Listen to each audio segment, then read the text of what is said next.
ভালোবাসা কি সত্যিই কোনোদিন শেষ হয়ে যায়, নাকি তা সময়ের আড়ালে লুকিয়ে থাকে এক নতুন রূপ নিয়ে? নমস্কার বন্ধুরা, অডিও স্টোরি বাড়িতে আপনাদের স্বাগত। আজ আমরা এসে পৌঁছেছি অপরিতার এক অতি গুরুত্বপূর্ণ মোড়ে, 20তম পর্বে।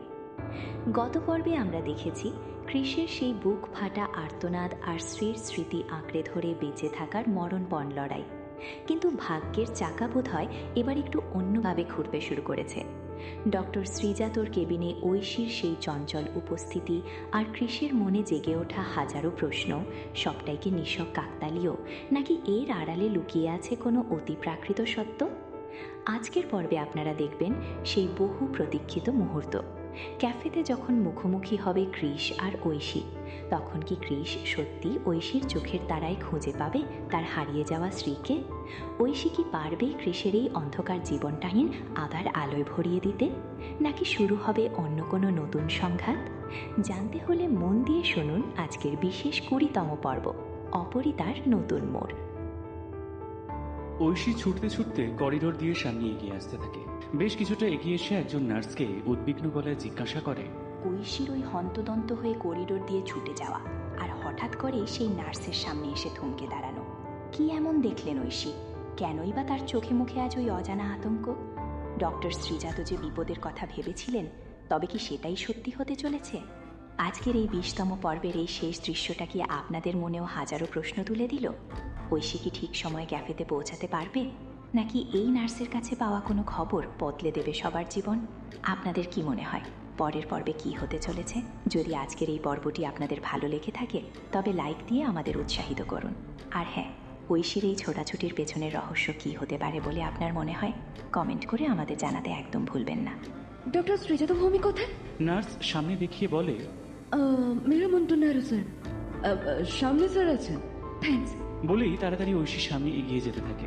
কিছুটা এগিয়ে গিয়ে দেখে একটা কেবিনের সামনে চিন্তিত মুখে পায়চারি করছে শ্রীজাত, সাথে ডক্টর বোসের বাড়ির লোক। ঐশী শ্রীজাতর কাছে এগিয়ে গিয়ে উদ্বিগ্ন স্বরে বলে, হাসপাতালের ওই নিস্তব্ধ করিডোর আর ডক্টর শ্রীজাতর চোখে মুখে স্পষ্ট সেই দুশ্চিন্তার ছাপ। ডক্টর বসুর বাড়ির লোকজনের এই ভিড় আর কেবিনের ভেতরে চলতে থাকা অজানা লড়াই, ঠিক কি হয়েছে সেখানে? ঐশীর ওই উদ্বিগ্ন স্বরে করা প্রশ্ন কি কোনো বড় বিপদের সংকেত? কিভাবে হলো এসব? শ্রীজাত কিছু বলবে তার আগেই কিয়ারা এগিয়ে এসে ঐশীর হাত ধরে টেনে নিজের সামনে দাঁড় করিয়ে কাঁদতে কাঁদতে বলে, সব সব কিছু তোমার জন্য হয়েছে। ঐশী আকাশ থেকে পড়ার মতো মুখে ভঙ্গি এনে বলে, আমি কি করলাম? কিয়ারা পুনরায় ঐশীকে ব্লেম দিয়ে বলে, এত কিছুর পরেও তুমি বলছো তুমি কি করলে? তোমার জন্যই আজ আমার দাদা ভাই মরতে বসেছে। বেঁচে থেকেও গত 4 বছর ও মৃত্যু সমযন্ত্রণা নিয়ে বাচ্চা, আর এখানে আসার পর তোমার সাথে দেখা হওয়ার পর ও অন্তত একটু বাঁচার আশার আলো দেখেছিল, সেটাও তুমি কেড়ে নিলে। ঐশীর এই মুহূর্তে ডক্টর বোসের জন্য খারাপ লাগছে ঠিকই, কিন্তু ওনার বোনের এই অযৌক্তিক অ্যাকিউজগুলো ও মেনে নিতে পারেনি। বলল, দেখুন ম্যাডাম, আপনার দাদা ভাই যেটা চাইছে সেটা ওনাকে দেওয়া আমার পক্ষে সম্ভব না। আপনার দাদা আমাকে ওনার স্ত্রী বলছেন, আর উনি বলছেন বলে আমি তো আর ওনার স্ত্রী হয়ে যেতে পারি না। এটা কোন ধরনের অন্যায় আদার আপনি বলুন তো? ওর হয়ে আমি আপনার কাছে ক্ষমা চাইছি। কেয়ারা আর কিছু বলতে পারে না, দৈপায়ন এগিয়ে এসে ঐশীর সামনে হাত জোড়ো করে দাঁড়ায়। প্লিজ, আপনি কিছু মনে করবেন না। আসলে ওর মন মানসিকতা একেবারেই ভালো নেই তো। তার উপরে কৃষ এভাবে সুইসাইড অ্যাটেন্ড করার একটা চেষ্টা করেছে, এটা তো কেউ ভাবতেই পারছে না। সবই বুঝতে পারছেন, কৃষ মানসিকভাবে আনস্টেবল, আর সেটা চূড়ান্ত পর্যায়ে পৌঁছেছে। আপনি প্লিজ কিছু মনে করবেন না। আপনি যে এত দূরে ছুটে এসেছেন তার জন্য আমরা আপনার কাছে গ্রেটফুল। প্লিজ এইভাবে সরি বলবেন না। দৈপায়নের কথাগুলো শুনে ঐশীর মন গলে যায়। ও দৈপায়নের উদ্দেশ্যে শান্ত গলায় বলে, আমি সবটা বুঝতে পারছি, কিন্তু আমার দিকটাও বুঝুন আপনারা। হঠাৎ করে একটা মানুষ যদি আমাকে এসে বলে যে সে আপনার মধ্যে নিজের স্ত্রীকে দেখতে পাচ্ছে, এটা কি কেউ মানতে পারবে? তাই আমিও মানতে পারিনি, আর ওনাকে কথা শুনিয়ে দিয়েছিলাম, কিন্তু সেটা যে এত বড় কিছু হয়ে যাবে সত্যি আমি সেটা বুঝতে পারিনি। আপনি প্লিজ স্ট্রেস নেবেন না। দিব্যজ্যোতি ঐশীর কাছে এগিয়ে আসে।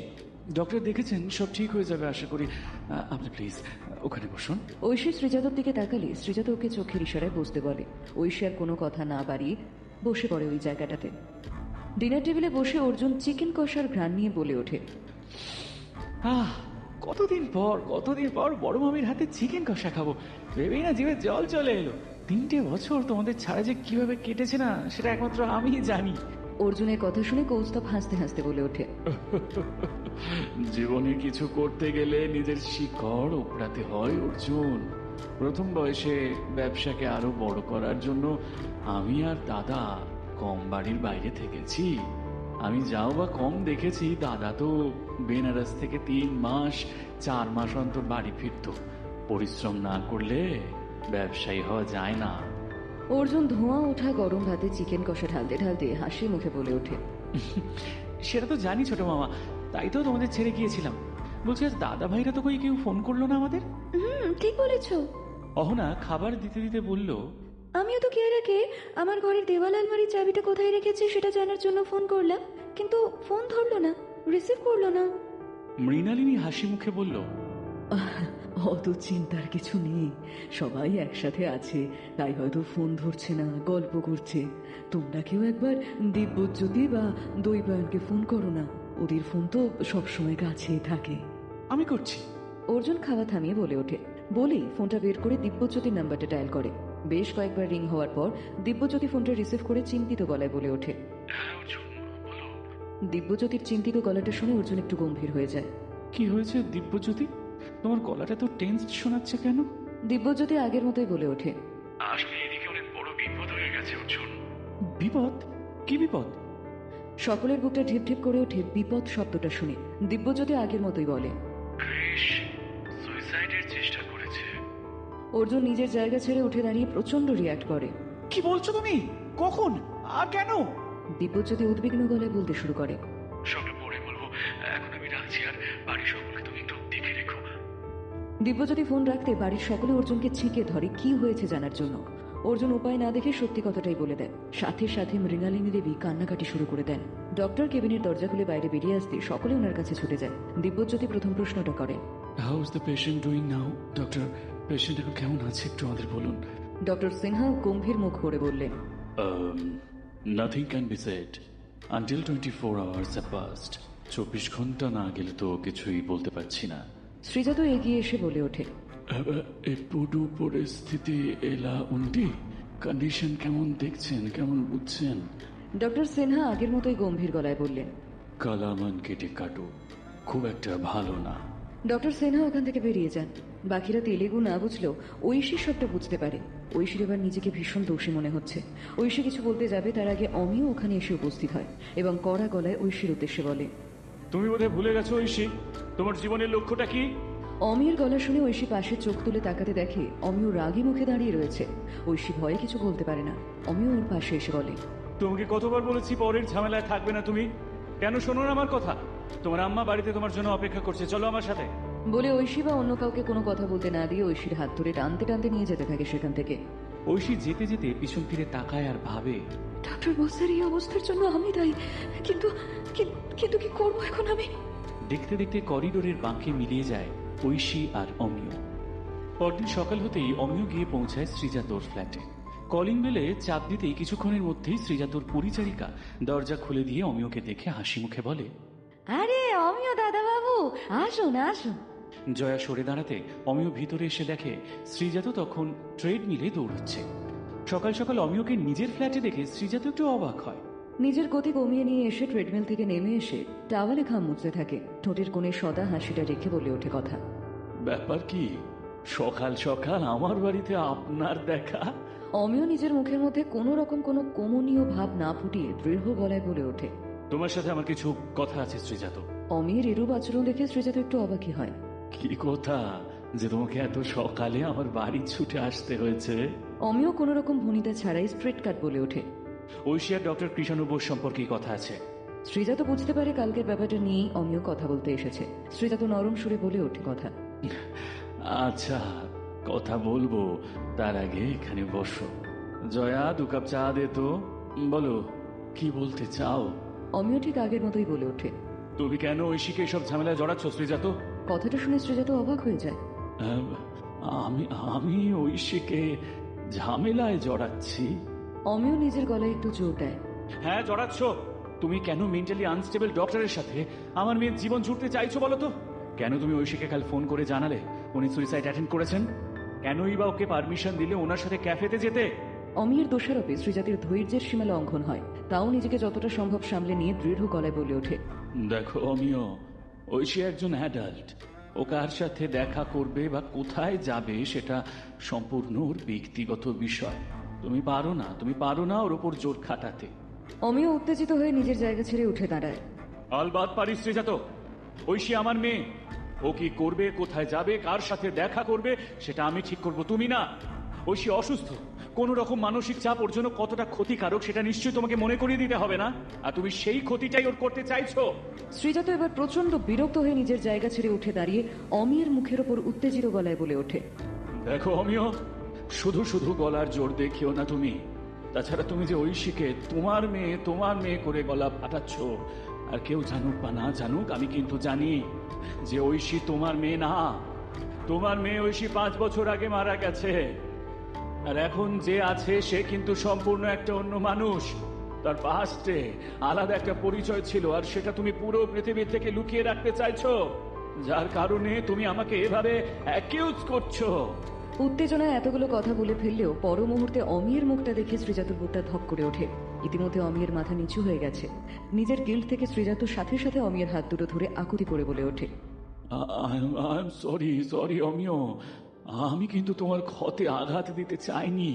তোমার কথার প্রেক্ষিতে কথা বলতে গিয়ে ওগুলো মুখ দিয়ে বেরিয়ে গেছে। প্লিজ তুমি আমাকে ক্ষমা করো। অমিয় একটা দীর্ঘশ্বাস ফেলে ধীরে ধীরে মাথা তুলতে শ্রীজাত দেখে অমিয়ের চোখ ভিজে গেছে।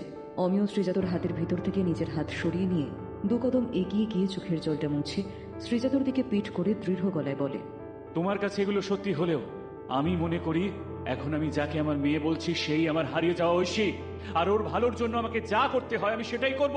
বলেই অমিয় ফ্ল্যাট থেকে বেরিয়ে যেতে শুরু করলো।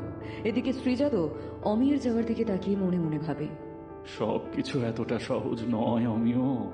ঐশীরও কিছু চাওয়া পাওয়া আছে, আর সেগুলো তোমাকে মেনে নিতে হবে। তুমি এভাবে ওর উপর সবটা চাপিয়ে দিতে পারো না। ঐশী একটা ফুলের বুকে হাতে করিডোর দিয়ে এগিয়ে যেতে থাকে কৃষের কেবিনের দিকে। পরনে একাডেমির স্যুট। ওখান থেকে ডিরেক্ট এখানে এসেছে কারণ বাড়িতে কেউ জানতে পারলে আবারও অশান্তি শুরু হবে। কিন্তু ঐশী বুঝতে পারছে না হঠাৎ ওর নান্না এতটা রেগে গেল কেন ঐশীর ডক্টর বোসকে দেখতে আসা নিয়ে।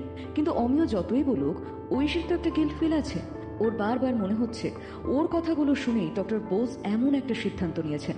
ওনার সাথে এতটা খারাপ ব্যবহার না করে বুঝিয়ে বললে হয়তো এমনটা হতো না। দেখতে দেখতে ঐশী এসে দাঁড়ায় কৃষের কেবিনের সামনে।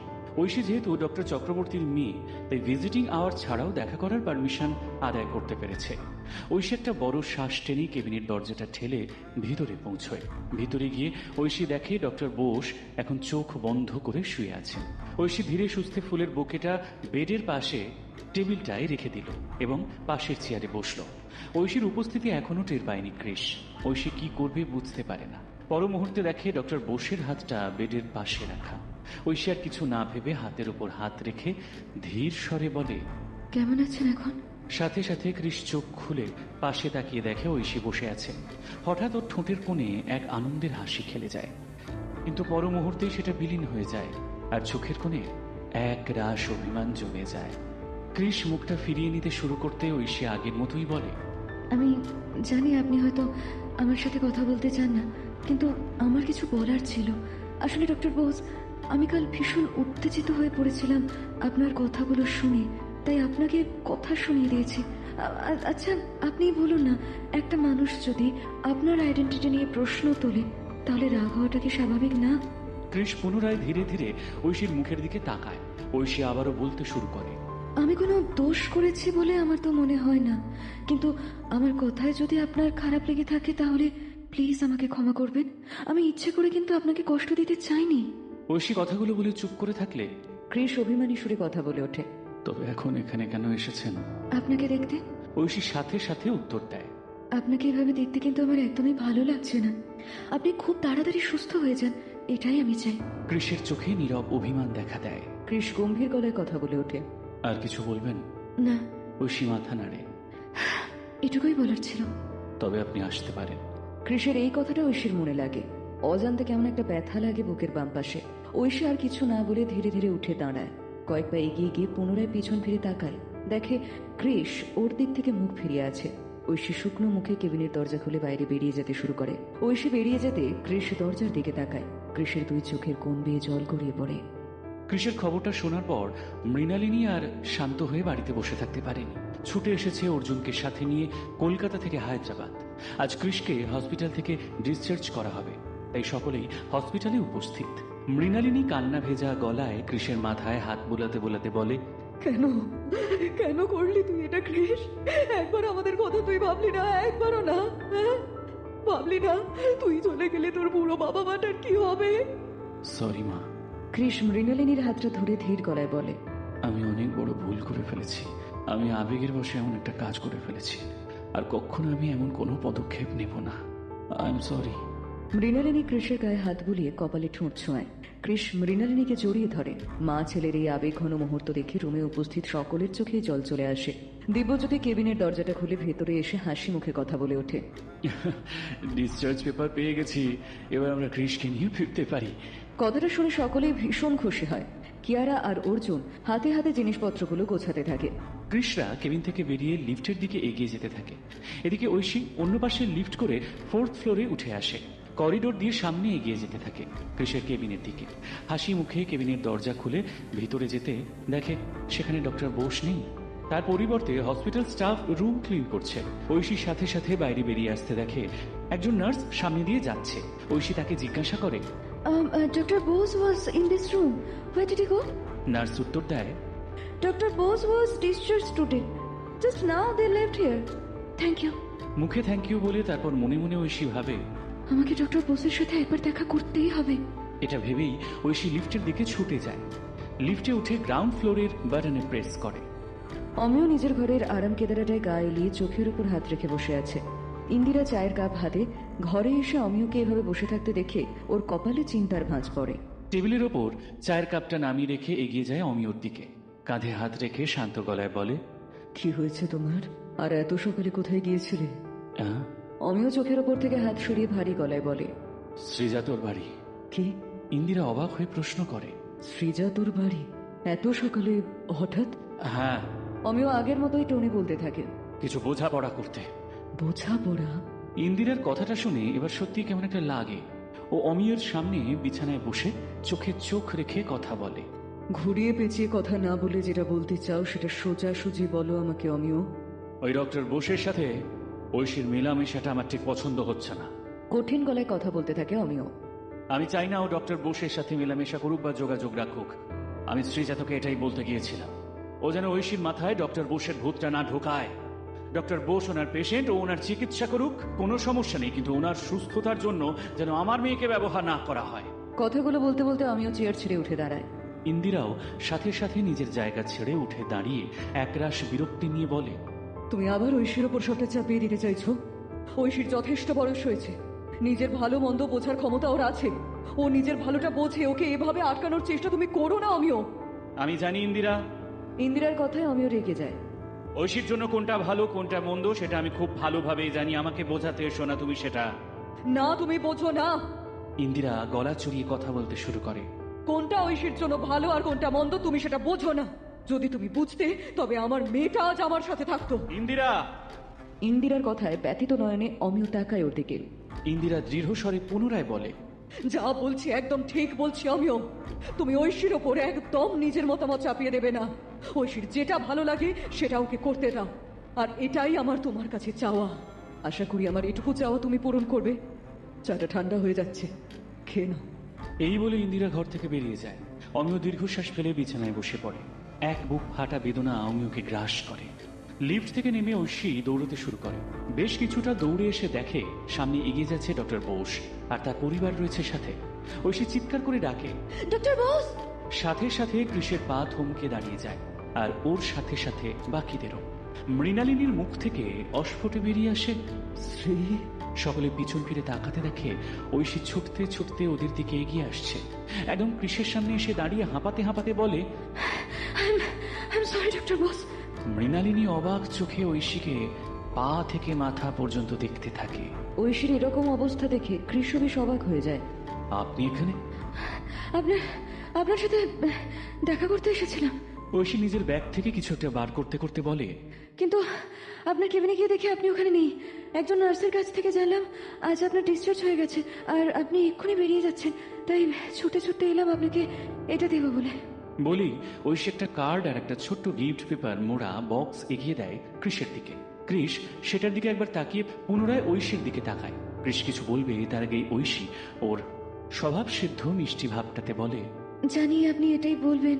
আমি হঠাৎ আপনাকে এসব দিচ্ছি কেন, আসলে এই হসপিটালে যেসব পেশেন্টের সাথে আমার দেখা হয়, কথা হয় এবং তাদের সাথে একটা অজানা টান অনুভব করি, তাদেরই আমি এরকম একটা গিফট দিই। তাই আপনার জন্য এটা এনেছিলাম আমি। প্লিজ না করবেন না। ঐশীর কথাগুলোতে ক্রিস আর সত্যি না করতে পারে না। ঐশীর হাত থেকে গিফট নিয়ে নেয়। ঐশী মৃণালিনীর দিকে তাকিয়ে হেসে বলে, এটা বুঝি আপনার মা? হুম। মৃদু স্বরে উত্তর দেয় ক্রিস। ঐশী হাত জোর করে বলে, নমস্কার আন্টি, আমি ঐশী চক্রবর্তী। মৃণালিনী ভ্যাবাচাকা ভাবটা মুখে রেখেই হাত জোর করে বলে, নমস্কার, আমি মৃণালিনী বোস। ঐশী হাসি মুখে বলে, ভীষণ ভালো লাগলো আপনাকে এখানে দেখে। প্রয়োজন হলে আমাদের হসপিটালে আবারও আসবেন। এখন তবে আমি আসি, আবারও পরে দেখা হবে কখনো। আর ডক্টর বোসের খেয়াল রাখবেন। আসছি। এই বলেই ঐশী বাকিদের সাথে হাসি বিনিময় করে সামনে এগিয়ে যেতে থাকে। এদিকে মৃণালিনী এখনো ঐশীর যাওয়ার দিকে হাঁ করে তাকিয়ে আছে। তার সাথে সাথে কৃষও। ঘড়ির কাঁটা বেলা 12টা ছুঁই ছুঁই। ইন্দিরা সবে রান্না সেরে একটু গান শুনতে বসেছে। কলিং বেলের আওয়াজ কানে আসে। একরাশ বিরক্তি নিয়ে ইন্দিরা বলে, ওহ, এখন আবার কে এলো? বলতে বলতে সোফা ছেড়ে উঠে এগিয়ে যায় দরজার দিকে। দরজাটা খুলতে একজন অপরিচিত ভদ্র মহিলাকে দেখে ইন্দিরা শান্ত স্বরে প্রশ্ন করে, কাকে চাই? মহিলা হাত জোর করে হাসি মুখে বলে, নমস্কার, আমি মৃণালিনী বোস, ডক্টর কৃষ্ণ বোসের মা। আপনি ঐশীর মা তো? ইন্দিরা কিছুটা আশ্চর্য হয়ে বলে, ডক্টর বোসের মা? আপনি হঠাৎ আমাদের বাড়িতে? মৃণালিনী মুখে হাসি রেখেই বলে, ভেতরে বসে কথা বলি, বাইরে ভীষণ গরম। মৃণালিনীর কথা ইন্দিরা লজ্জিত বোধ করে বলে, সরি, প্লিজ প্লিজ ভেতরে আসুন। মৃণালিনী ভিতরে এসে চারিদিকে তাকিয়ে তাকিয়ে দেখতে থাকে। ইন্দিরা মুখে হাসি এনে বলে, এই গরমে ঠান্ডা শরবত বানিয়ে দিই। মৃণালিনী আগের মতোই হেসে বলে, এক গ্লাস ঠান্ডা জল হলেই হবে। ইন্দিরা আন্তরিকভাবে বলে, প্লিজ এখানে বসুন, আমি জল নিয়ে এক্ষুনি আসছি। ইন্দিরার কথা মতো মৃণালিনী সোফায় বসে আছে আর ইন্দিরা চলে যায় কিচেনে জল আনতে। মৃণালিনীর জন্য কিছু ঘরে বানানো স্ন্যাক্স আর জল নিয়ে কিছুক্ষণের মধ্যেই হাজির হয় ইন্দিরা। ট্রেটা টেবিলে রাখতে মৃণালিনী এত খাবার দেখে বলে, আরে করেছেনটা কি? এত খাবার আনলেন কেন? মানে আমি তো কেবল জল চাইলাম। ইন্দিরা মৃণালিনীর পাশের আরেকটি সোফা ছিল, সেটায় বসে বলল, তাই বললে হয়? আপনিও তো একজন গৃহিণী। আপনার বাড়িতে অতিথি গেলে আপনি কি তাকে শুধু জল দিতে পারেন? মৃণালিনী হেসে মাথা নেড়ে না বলে। ইন্দিরা সেটা দেখে বলে, তবে আমি কিভাবে শুধু জলটুকু আপনাকে দিই বলুন তো? তাছাড়া এগুলো সবই আমার নিজের হাতে বানানো, বাইরে থেকে কেনা নয়। আসলে ঐশীর বাইরের খাবার খাওয়া বারণ, তো আমি ওকে এই সমস্ত নিজের হাতে একটু বানিয়ে দিই। মৃণালিনী কিছু নিমকি মুখে দিয়ে বলে, ঐশী কি অসুস্থ? ইন্দিরা কথাটা শুনে একটু থতমত খেয়ে গেলেও পর মুহূর্তে নিজেকে সামলে নিয়ে জোর করে হেসে বলে, আরে না না, ও অসুস্থ না। আসলে ঐশী তো মাউন্টেন ক্লাইম্বার, তাই ওকে স্ট্রিক্ট ডায়েট ফলো করতে হয়। মৃণালিনী ইন্দিরার হাতের খাবারগুলো খেতে থাকে আর চারিপাশে চোখ ঘুরিয়ে ঘুরিয়ে দেখতে থাকে। ইন্দিরার কেমন যেন অস্বস্তি হয়। মনে মনে ভাবে, মৃণালিনী দেবী হঠাৎ আমাদের বাড়িতে কেন? তবে কি ওনার ছেলের মতো উনিও বিশ্বাস করতে শুরু করেছেন যে ঐশী ওনাদের বাড়ির বউ? না না, এটা যদি হয় তবে তো ভীষণ মুশকিল হবে। আমি ওকে চিনি, এসব জানতে পারলে ও দক্ষ চক্ষ বাঁধিয়ে দেবে। উনি আমাকে কি বলতে এসেছেন? ইন্দিরা যখন এসব কথা ভাবতে ব্যস্ত তখন মৃণালিনী আগের মতোই বলল, মিসেস চক্রবর্তী, আপনি হয়তো ভাবছেন আমি হঠাৎ কেন আপনাদের বাড়িতে, তাই তো? ইন্দিরা একটু অপ্রস্তুত হয়ে যায়। মৃণালিনী ওর মনের কথা বুঝতে পেরে গেছে এটা ভেবে, কিন্তু পর মুহূর্তে সেই ভাবটা কাটিয়ে বলে, হ্যাঁ, সেটাই তো স্বাভাবিক, তাই না মৃণালিনী দেবী? মৃণালিনী হাতে থাকা জলের গ্লাসটা নামিয়ে রেখে বলে, আসলে আমি আপনাকে কিছু ডিটেল কথা বলতে এসেছি। ইন্দিরা একটু অবাক হয়। ডিটেল কথা? তা আবার আমাকে বলতে এসেছেন? মৃণালিনী মাথা নেড়ে বলে, আপনাকেই বলতে এসেছি। আমার মনে হলো আপনি কথাগুলো বেশি ভালো করে বুঝবেন। ইন্দিরা সাথে সাথে বলে, কি কথা বলুন? মৃণালিনী বলতে শুরু করলো। দেখুন, আজ থেকে 4 বছর আগের কথা।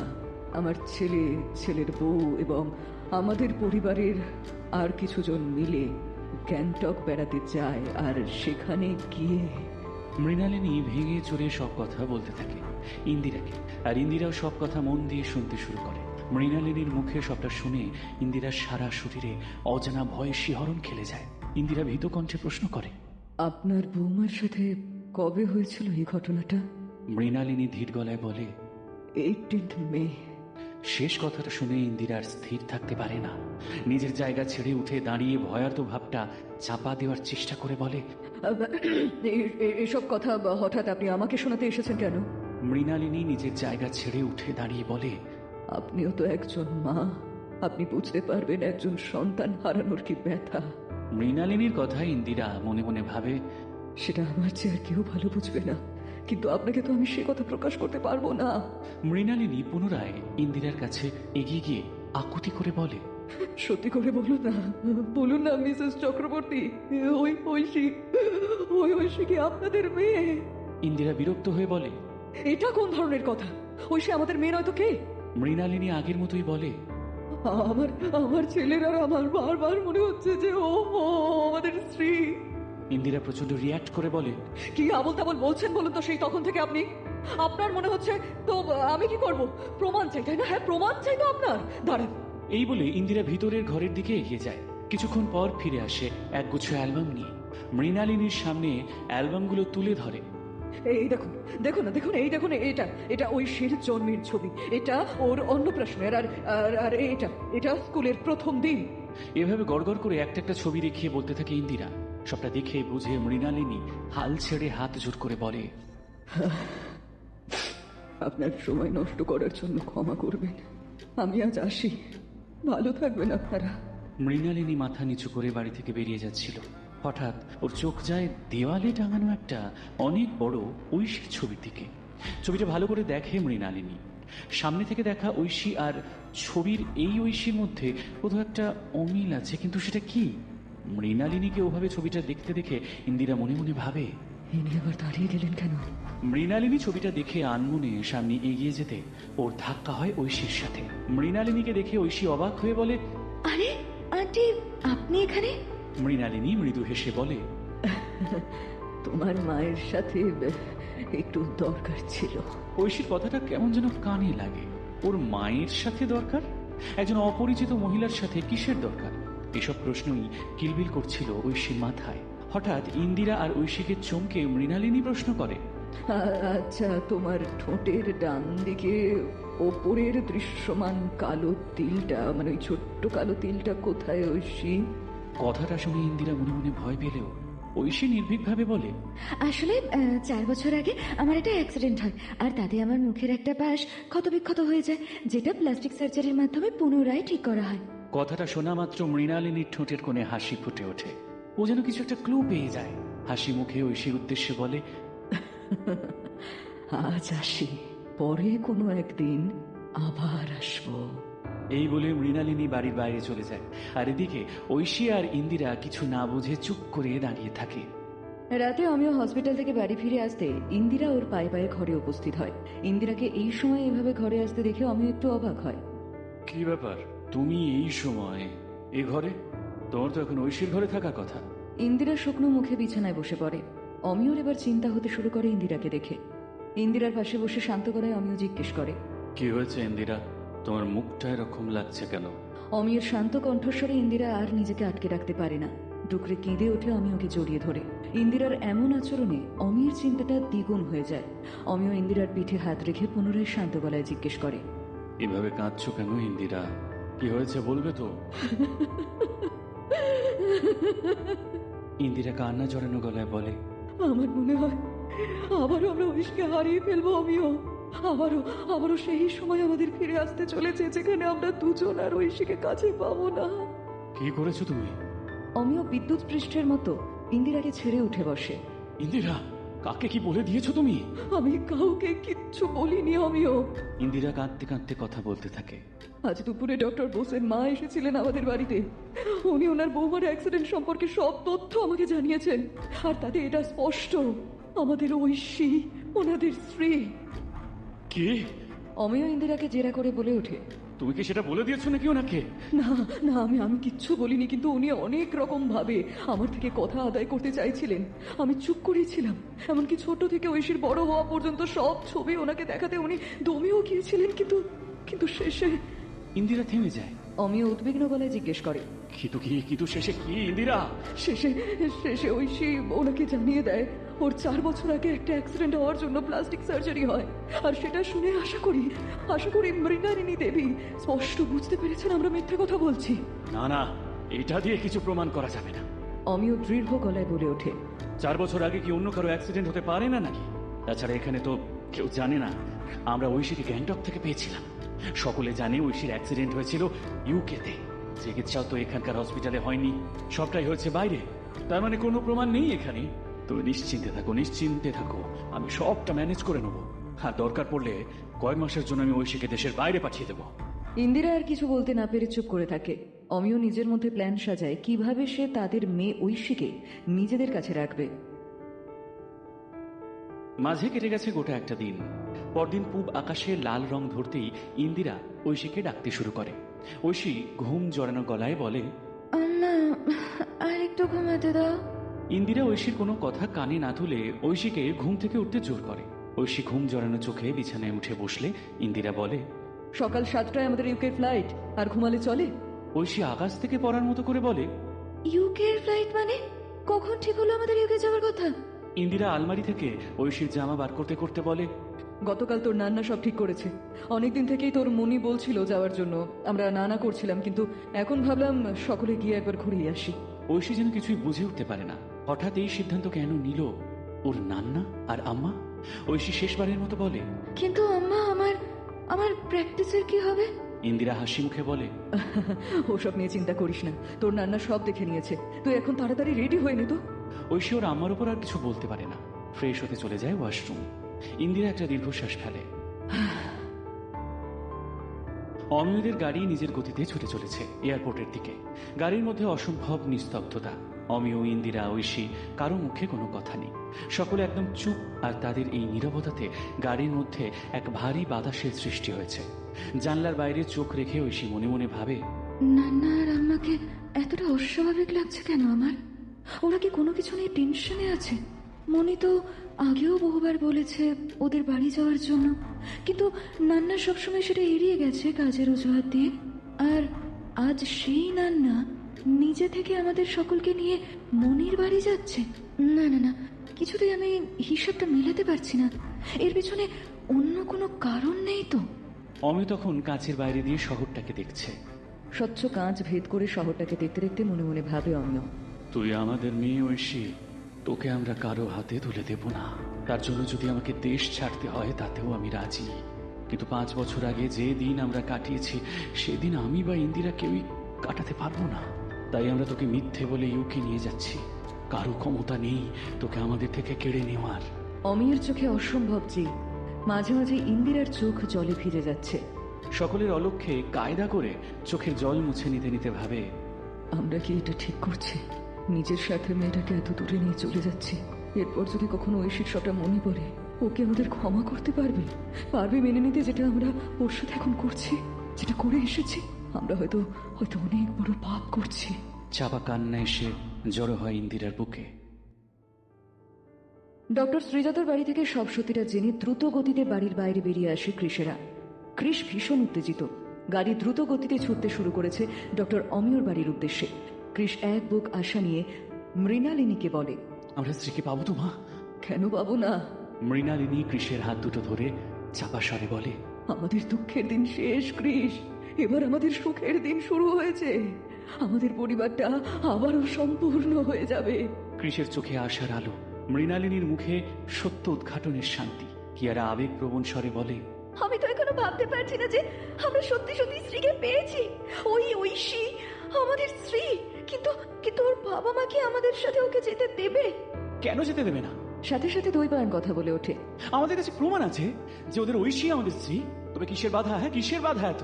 এবার শুধু মুখোমুখি দাঁড়ানোর অপেক্ষা। তাড়াতাড়ি গাড়ি চালাবো।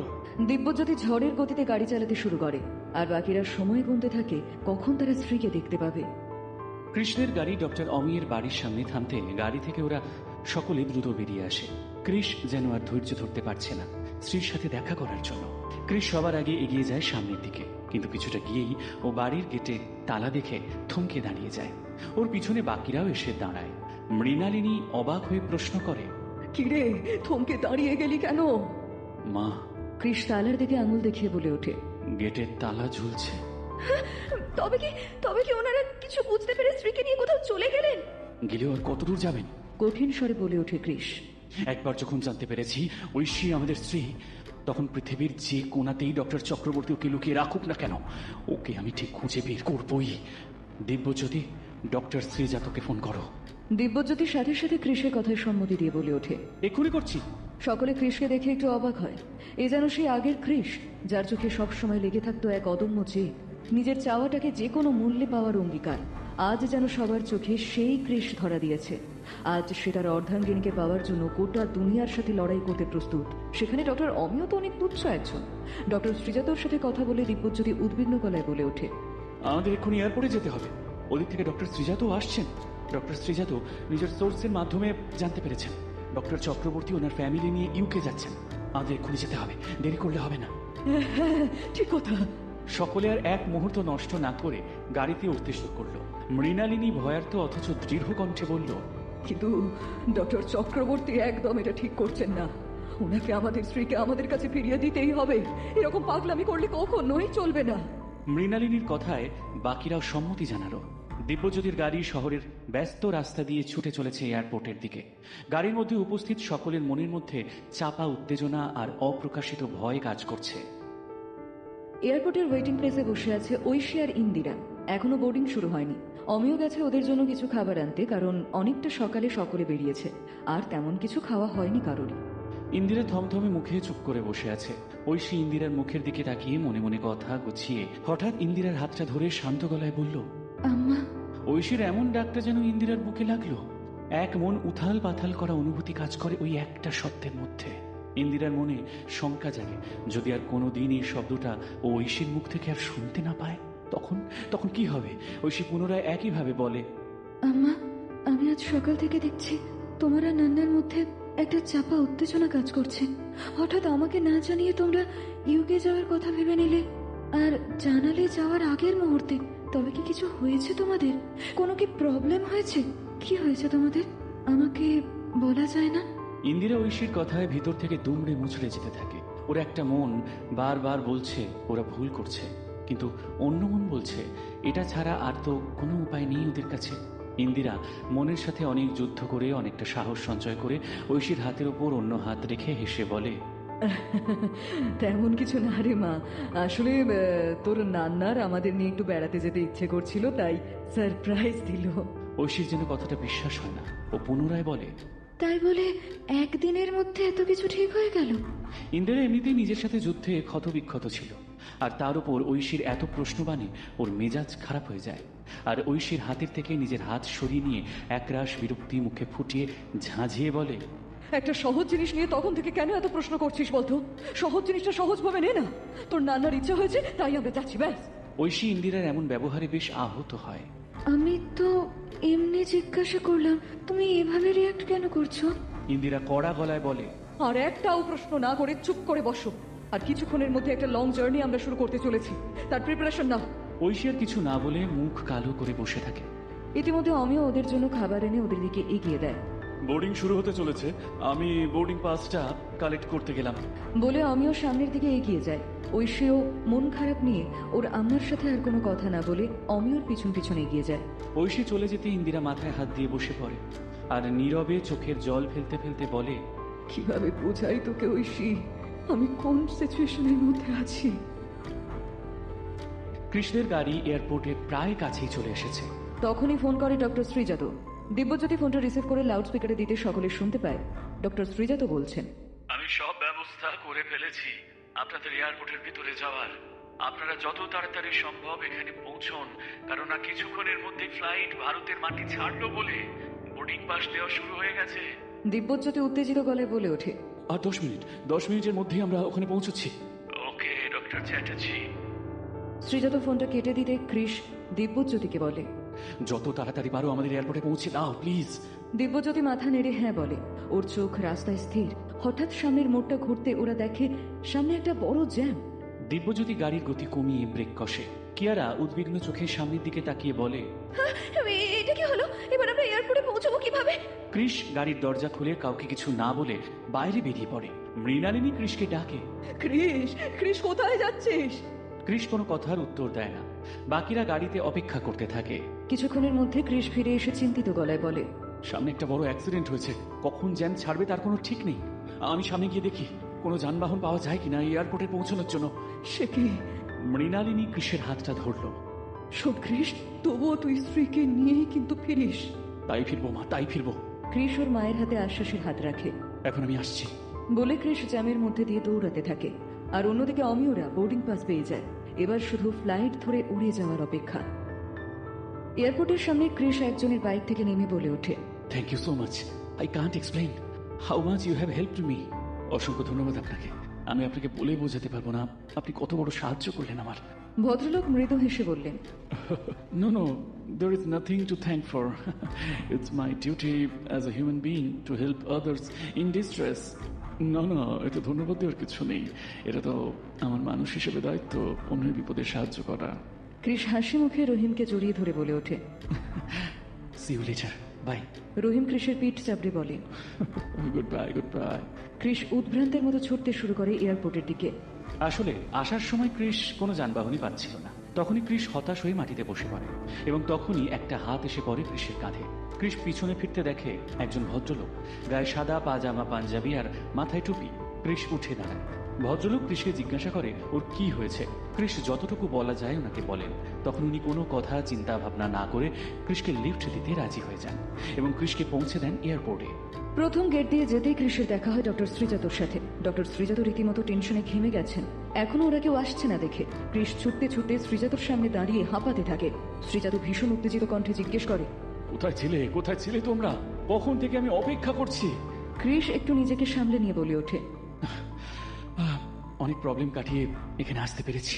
শ্রীজাত আর কথা না বাড়িয়ে কৃষের হাতে এয়ারপোর্টের এন্ট্রি টিকিটটা দিয়ে বলে, আর দেরি না করে ভিতরে যাও। হয়তো এতক্ষণে সব প্যাসেঞ্জার প্লেনে উঠে পড়েছে। আর একবার যদি ঐশীরা উঠে পড়ে তবে তোমার স্ত্রীকে বেগ পেতে হতে পারে কৃষাণু। শ্রীজাতর শেষ কথাটা শুনে কৃষের বুকটা অল্প সময়ের জন্য ঢিপ করে উঠল। কৃষ আর কোনো দিকে না তাকিয়ে ভেতরে চলে যায়। কিন্তু ভেতরে গেলেও তো আর হলো না। সব পুলিশ পাহারা চেকিং করে তবেই যেতে হবে। সবকিছু করতে করতে আরো সময় যেতে থাকে। এই মুহূর্তে কৃষের কাছে এক একটা মিনিট এক একটা ঘন্টার মতো মনে হচ্ছে। কৃষ ভিতরে পৌঁছয়, কিন্তু এত বড় এয়ারপোর্টের কোথায় খুঁজবে স্ত্রীকে? কৃষ এদিক ওদিক ছুটতে থাকে। তখনই অ্যানাউন্সমেন্ট হয়, the flight from Hyderabad to Doha just leaved the runway. কথাটা শোনার সাথে সাথে কৃষের চারিপাশটা অন্ধকার হয়ে আসে। ঝাপসা হয়ে ওঠে চোখ। বারবার কানের কাছে গুঞ্জরিত হতে থাকে ওই কথাটাই। কৃষ ভেঙে পড়ে, হাঁটু ধরে বসে পড়ে মাটিতে। চারিপাশে তখন মানুষের ব্যস্ততা। কেউ চলেছে নিজেদের প্রিয়জনের কাছে, তো কেউ ফিরছে প্রিয়জনকে ছেড়ে। আবার হয়তো কেউ চলেছে ভবিষ্যৎ করতে। সকলেই চলেছে নিজের নিজের উদ্দেশ্যে।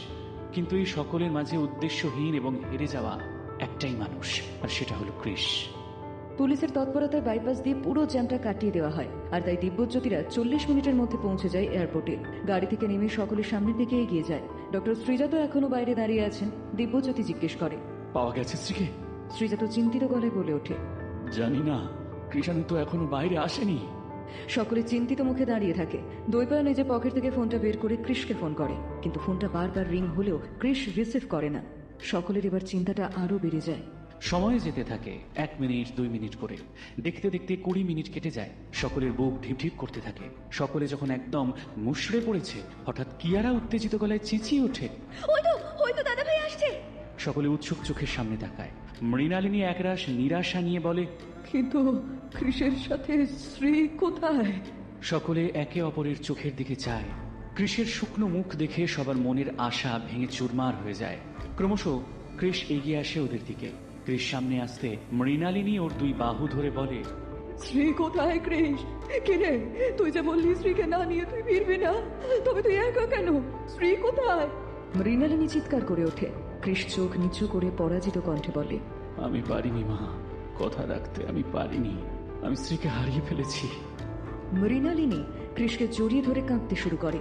বাকিদের চোখেও জল আসে, কিন্তু সবটা মেনে নিয়ে দৈপায়ন দৃঢ় গলায় বলে, আমাদের হাল ছাড়লে চলবে না। আমাদের যা হোক করে ডক্টর অমিয়র ঠিকানাটা বের করতেই হবে। দরকার পড়লে আমরা আইনি ব্যবস্থা নেব। দিব্যজ্যোতি দৈপায়নের সাথে সহমত প্রকাশ করে। একদমই তাই, একদমই ঠিক বলেছ। দরকার পড়লে পুলিশ প্রশাসনের সাহায্য নিয়ে আমরা স্ত্রীকে ফিরিয়ে আনবো কৃষের কাছে। এখন আমাদের কাঁদার সময় না, ঘুরে দাঁড়িয়ে পরবর্তী যুদ্ধের প্রস্তুতির সময়। দিব্যজ্যোতির কথা কৃষের কানে গেলেও ও যেন কোনো কিছু বোঝার অবস্থায় এখন নেই। কিয়ারা চোখের জল মুছে আর বলে, আমাদের এবার ফিরতে হবে। হ্যাঁ, আমাকে যদি কোনো দরকারে লাগে নিঃসংকোচে বলতে পারেন, আমি আপনাদের পাশে আছি। সকলে ভাঙা মন নিয়ে সামনে এগিয়ে যেতে থাকেন। হঠাৎ পিছন থেকে একটা কণ্ঠস্বর কিছু বলে ওঠে। ডক্টর বোস। সাথে সাথে সকলের পা থমকে দাঁড়িয়ে যায়। কৃষ এক আকাশ আশা নিয়ে পিছনে ফিরে তাকাতে দেখে ওর থেকে মাত্র কয়েক হাত সামনে দাঁড়িয়ে আছে ঐশী, আর ওর ঠিক পেছনে ডক্টর অমিয় আর ওনার স্ত্রী ইন্দিরা। কৃষ অস্ফুটে বলে ওঠে, শ্রীনিকা। ওর চোখ যেন কোনো কিছু বিশ্বাস করতে পারছে না। কৃষ আর নিজেকে ধরে রাখতে পারে না, কোনো দিকে না তাকিয়ে ছুটতে থাকে সামনের দিকে। ঐশীও হাঁ করে তাকিয়ে থাকে ডক্টর বোসের দিকে। কৃষ কোনো কিছু না ভেবে আষ্টে পৃষ্ঠে জড়িয়ে ধরে ঐশীকে। দূর থেকে তখন গান ভেসে আসে। হঠাৎ এমন হওয়াতে ঐশী চমকে যায়, কিন্তু কিছু বলতে পারে না। ডক্টর বোসের স্পর্শটা যেন ঐশীকে পুরোপুরি বরফের মতো স্থির করে দেয়। ধীরে ধীরে ঐশীর হাতও উঠে আসে কৃষের পিঠে। বাকিদের চোখে জল থাকলেও মুখে ছিল হাসি। ইন্দিরা ওদের পাশ কাটিয়ে এগিয়ে আসে মৃণালিনীর দিকে। ওর হাত দুটো ধরে বলে, আমি আমি জানি মৃণালিনী দেবী, সন্তান হারানোর যন্ত্রণাটা ঠিক কতটা। তাই আপনার সন্তানকে আপনার থেকে কেড়ে নিতে পারলাম না, ফিরিয়ে দিলাম। ঐশী ভালো থাকলে আমরাও ভালো থাকবো। যাই হোক, ও আমাদের সন্তান সম, আর এই কটা বছর ওকে আমরা আমাদের মেয়ে করেই রেখেছিলাম। তাই আবেগের বশে এমন একটা সিদ্ধান্ত নিয়ে ফেলি। মৃণালিনীর চোখে জল আর মুখে হাসি নিয়ে ইন্দিরাকে জড়িয়ে ধরে। Thank you so much. আপনি যে আমাকে কি ফিরিয়ে দিলেন তা আপনি নিজেও জানেন না। সকলে আবেগে ভাসতে থাকে, আর অন্যদিকে অমিয় তখনও নিজের জেদ নিয়ে কঠিন মুখে দাঁড়িয়ে থাকে। বেশ কিছুটা সময় যেতে ঐশী ধীর স্বরে বলে, ঐশীর কথাটা কানে যেতে কৃষ ঐশীকে ছেড়ে ধীরে ধীরে উঠে দাঁড়ায়। কৃষের চোখে জল, কিন্তু এত কিছু হয়ে গেলেও ঐশীর কাছে যেন কিছুই পরিষ্কার হচ্ছে না। ও বুঝে উঠতে পারছে না তার সাথে হচ্ছে রে। কৃষ ঐশীর চোখের দিকে গভীরভাবে তাকিয়ে থাকে। ঐশী তার দৃষ্টি সরিয়ে এগিয়ে যায় ইন্দিরার কাছে। বিস্মিত কণ্ঠে বলে, আমা এসব কি হচ্ছে আমাকে নিয়ে? একটু বলে বলবে তোমরা? ইন্দিরা হাসি মুখে ঐশীর গালে হাত বুলিয়ে বলে, সব বলবো তোকে মা, আগে বাড়ি ফিরে যাও। তারপর মৃণালিনীকে উদ্দেশ্য করে বলে, আর আপনারাও আমাদের বাড়ি চলুন। সকাল থেকে অনেক ধকল গেল আপনাদেরও, প্লিজ চলুন। এই বলে ইন্দিরা ঐশীর হাত ধরে এগিয়ে যেতে থাকে সামনের দিকে, আর ওদের পিছন পিছন বাকিরা। ত্রিজা তো অমিয়ের কাছে এগিয়ে গিয়ে বলে, মাথাটা ঠান্ডা করে সবটা বিবেচনা করে দেখো অমিয়, ঐশীর জন্য যেটা ভালো সেটাই তোমাদের করা উচিত। অমিয় শ্রীজাতর চোখে চোখ রেখে কঠিন গলায় বলে, ভাবতে পারিনি তুমি বন্ধু হয়ে আমার পিঠে ছুরি গাঁথবে। আর তোমাকে বা দোষ দিয়ে লাভটা কি আমার? নিজের ওয়াইফই তো যেখানে সবকিছুর সঙ্গে জড়িয়ে রয়েছে। ছি। অমিয় আর এক মুহূর্ত না দাঁড়িয়ে সামনে এগিয়ে যেতে থাকে, ত্রিজাতকে কোনো কথা বলার সুযোগ না দিয়ে। ত্রিজাত একটা ছোট্ট শ্বাস ফেলে এগিয়ে যায় ওদের সাথে সাথে। ডক্টর চক্রবর্তীর বাড়ির বড় ডাইনিং এ সকলে বসে আছে, আর ওনাদের সকলের জন্য ইন্দিরা চা বানিয়ে নিয়ে আসে, আর ঐশী সকলকে সার্ভ করে। সকলে হাসি মুখে চা খেতে শুরু করলে ঐশী বলে, আমাকে তোমরা এবার কি বলবে? সকাল থেকে এটা কি হচ্ছে? আমি না মানে কিছুই বুঝতে পারছি না। সবকিছু আমার মাথার ওপর দিয়ে যাচ্ছে। মৃণালিনী নিজের জায়গা ছেড়ে উঠে ঐশীর কাছে এগিয়ে গিয়ে বলে, তোকে আর কোনো দ্বন্দ্বের মধ্যে রাখবো না আমরা শ্রী, এবার সবটা তোকে জানিয়ে দেব। মৃণালিনীর মুখে স্ত্রী নামটা শুনে ঐশী একটু অসন্তুষ্ট হয়ে বলল, আন্টি, আপনিও ডক্টর বোসের মতো আমাকে স্ত্রী কেন বলছেন? ইন্দিরা ঐশীর কাছে এগিয়ে গিয়ে বলে, কারণ তুই ওদের স্ত্রী, তাই তোকে ওরা স্ত্রী বলছে। ঐশী অবাক চোখে ইন্দিরার দিকে তাকায়। ইন্দিরা সামনের দিকে ঐশীর বড় ছবিটার কাছে এগিয়ে গিয়ে পুনরায় বলতে শুরু করে। এখানে সবাই জানলেও তুই জানিস না ঐশী, 5 বছর আগে আমার মেয়ে মানে এই ঐশী একটা অ্যাক্সিডেন্টে মারা গেছে। ঐশী কথাটা শুনে চমকে ওঠে। ইন্দিরার কাছে এগিয়ে গিয়ে ঐশী বলে, কি এইসব এসব কি বলছো মা? আমি আমি তোমাদের মেয়ে ঐশী না। ইন্দিরা মাথা নেড়ে বলে, না, তুমি আমাদের ঐশী না, তুই ওনাদের স্ত্রী আর ডক্টর বোসের ট্রিনিকা। এই বলেই ইন্দিরা কৃষের দিকে তাকায়। ঐশী অবাক হয়ে কাঁদো কাঁদো গলায় বলে, তবে তবে কিভাবে আমি তোমার মেয়ে ঐশীর মতো দেখতে হলাম আম্মা? ইন্দিরা মৃদু হেসে বলতে শুরু করে, সেটা পুরোটাই তোর নান্নার হাতের কাজ ঐশী।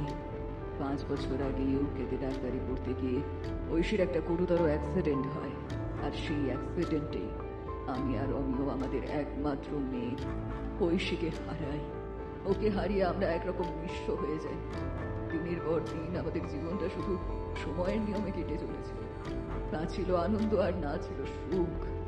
4 বছর আগে অমিয় জোর করে আমাকে গ্যাংটক বেড়াতে নিয়ে যায়, আর ওখানেই রাস্তায় যেতে যেতে পাহাড়ের বাঁকে আমাদের গাড়ির সামনে এসে পড়িস তুই।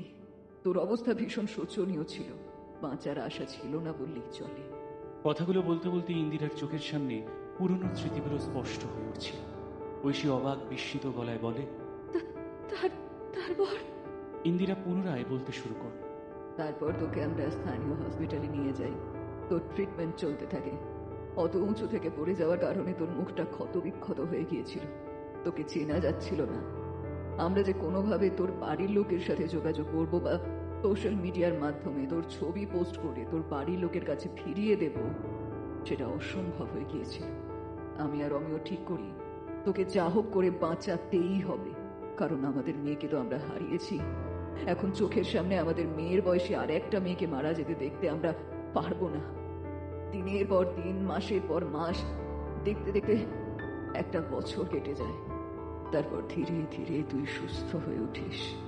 ততদিনে প্লাস্টিক সার্জারির পরে তোর মুখ বদলে গেছে। তুই হয়ে উঠেছিস আমাদের মেয়ে ঐশী।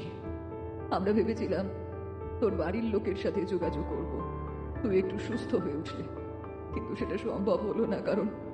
কারণ তুই ইতিমধ্যে তোর স্মৃতিশক্তি হারিয়ে ফেলেছিস। তোর পুরনো জীবনের কথা কিছুই তোর আর মনে নেই। তুই নিজের নাম, তোর পরিচয় কিছুই বলতে পারছিলিস না।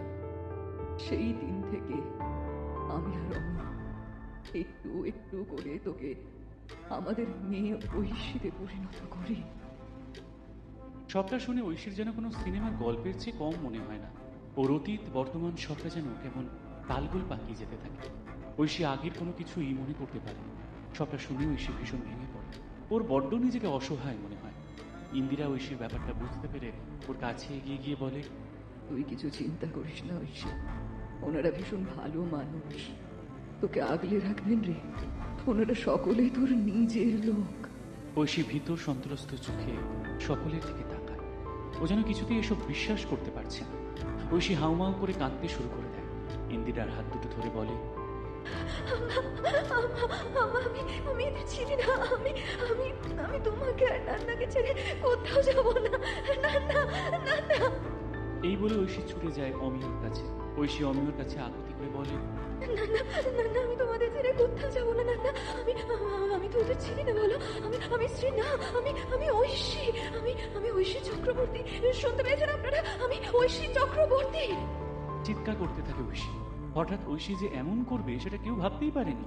অমিয় ঐশীকে জড়িয়ে ধরে ওকে শান্ত করতে করতে বলে ওঠে, তোকে কেউ আমার থেকে আলাদা করতে পারবে না ঐশী।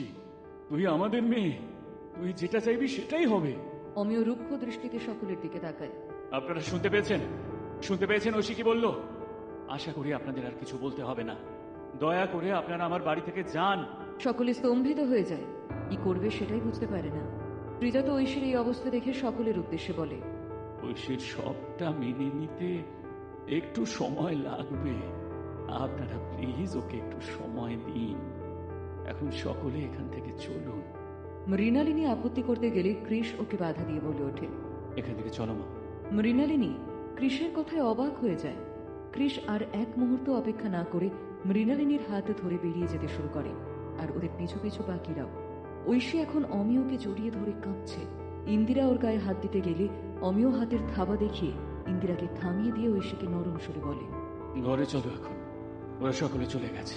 অমিয় ঐশীকে নিয়ে ঘরে চলে যেতে শুরু করে। আর এদিকে ইন্দিরা এক রাশ চিন্তার পাহাড় নিয়ে দাঁড়িয়ে থাকে। বন্ধুরা, অপরিতার আজকের এই 20তম পর্বটি আপনাদের কেমন লাগলো? গল্পের মোড় যেদিকে ঘুরছে তাতে আপনাদের কি মনে হয়? কেবিনের ওপারে কার জন্য অপেক্ষা করছে ঐশী? আর কৃষের সাথে তার দেখা হওয়াটা কি এবারও অসম্পূর্ণ থেকে যাবে? আপনাদের মূল্যবান মতামত অবশ্যই আমাদের কমেন্ট বক্সে লিখে জানান। গল্পটি ভালো লেগে থাকলে একটি লাইক দিন এবং আপনার বন্ধুদের সাথে শেয়ার করুন, যাতে তারাও এই রোমাঞ্চকর সফরে সঙ্গী হতে পারে। আর হ্যাঁ, যারা আজ প্রথমবার আমাদের চ্যানেলে এলেন তারা এই গল্পের পরবর্তী সব পর্ব এবং আরও নতুন নতুন সব অডিও স্টোরি সবার আগে শোনার জন্য অডিও স্টোরি বাড়ি চ্যানেলটি এখনই সাবস্ক্রাইব করে পাশে থাকা বেল আইকনটি প্রেস করে রাখুন। আপনাদের এক একটি লাইক আর কমেন্ট আমাদের নতুন নতুন গল্প তৈরির অনেক অনুপ্রেরণা দেয়। খুব শীঘ্রই ফিরছি 21তম পর্ব নিয়ে।